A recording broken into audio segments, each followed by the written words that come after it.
double check the rebar schedule against this. Virtual spec screen, we need to ensure these tolerances are met.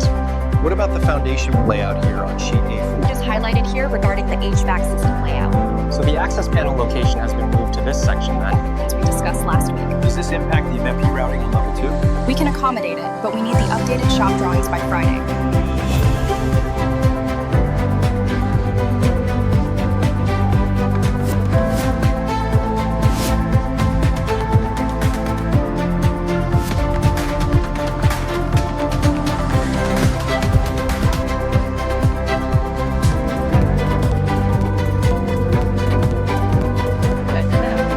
Agreed.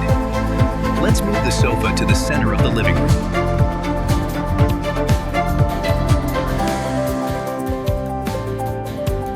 Let's get these cabinets assembled and the countertops installed before the final inspection. We're on track, boss.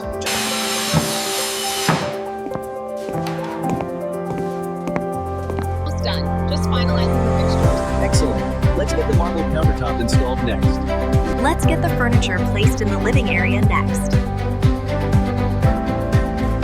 Almost done. Just finalizing the fixtures. Excellent. Let's get the marble countertop installed next. Congratulations. Thank you. We can't believe this is finally ours. It's perfect. Come on, let's look inside. Welcome to your beautiful new home. Thank you.